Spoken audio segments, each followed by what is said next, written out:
I'm talking about that kind of a battle. No different than the battles you see today, except fought with different weapons. Now, today it's quite easy for America, let's say, to send a group of troops from here to London in one day by airplane. In the days of Prophet Muhammad, it wasn't so convenient to get to that great distance. So they rode camels and they rode horses. And they wouldn't ride these in terms of running, for there was an army that was being carried out to battle. So they would march a certain distance, stop, and rest at usually an oasis, and camp, pitch tents for tonight.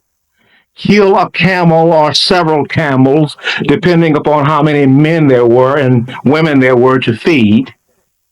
Eat, sleep, get up the next day, and go on a second march. Sometimes it would take as many as 3 days, or 12 days, or 15 days, and sometimes longer for them to reach the point at which they would engage in battle. So I'll use terms as camping, march, the march order. When I say march order, I mean that they've taken up the camp and they are now marching. When I say camping, they're stopping in the evening, late evening, and they are pitching the tent to rest and eat for tonight. But we're still talking about battling. Now, I'm not focusing in on the battle itself. I want to focus in on a particular thing that happened with Prophet Muhammad and one of his wives.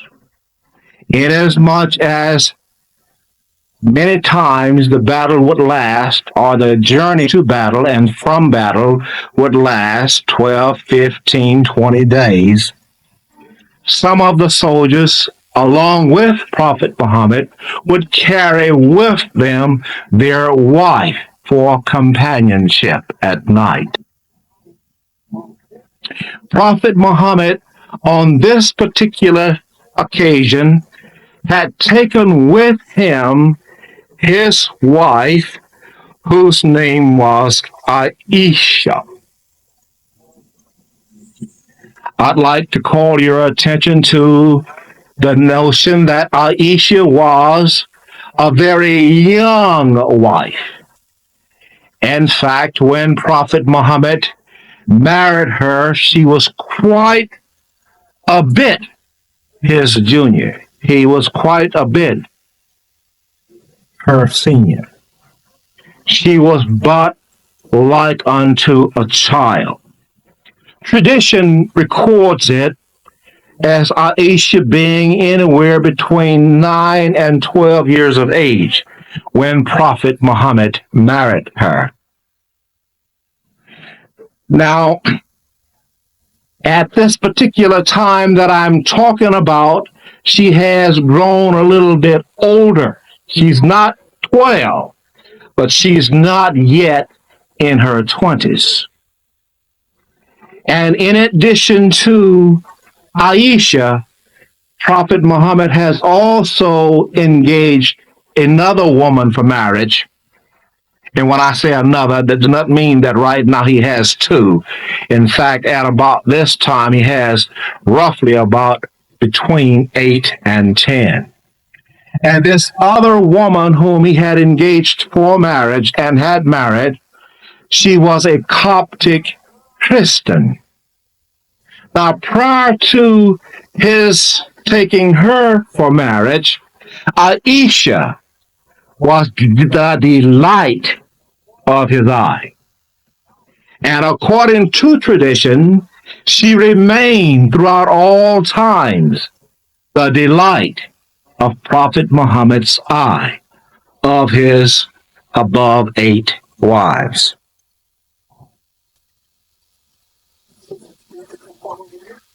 The tradition reports that there was a little uneasiness in Aisha. the young bride, who's roughly between 15 and 16 at the time of which I speak, concerning Prophet Muhammad, and this other bride, the Coptic Christian. Now, on this journey, they had been to the battle, had been victorious, battle's over, and they are on their way now back to Medina. And the night comes, or the late evening, and they stop to bed down.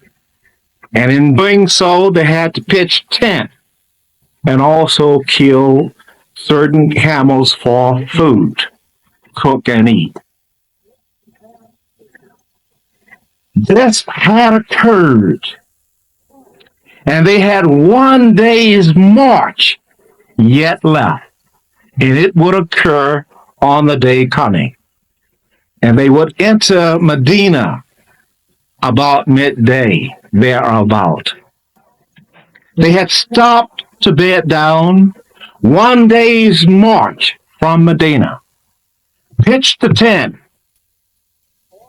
and all had now gotten themselves comfortable. And Aisha had the call of nature to befall her. So she left the tent and went out from the camp some little distance to answer the call of nature.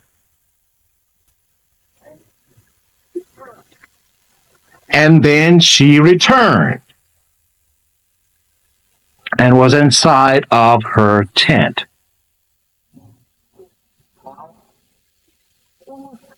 Now, march order is called. When march order is called, Aisha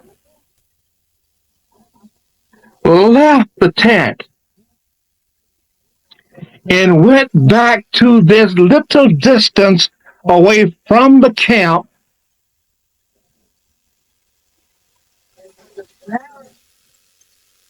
and when the barriers came to her tent door and set down the little cabin that she would get in and be carried on the barrier's shoulder, she didn't get in it. The barriers came along.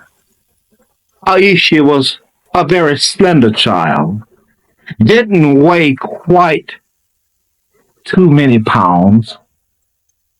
So the barriers felt, believed, according to the tradition, that she had entered the little carrier.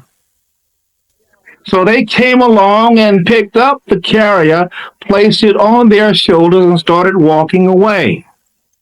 But Aisha wasn't in it. All the whole camp was torn down, every tent. And the camels and the horses are now marching off to Medina. And they arrived at Medina, and behold, there is no Aisha. Following late evening, yet sunlight, Aisha rides into Medina on a camel. And walking in front of the camel, holding a hold of the lead strings, was a young soldier guiding the camel into Medina.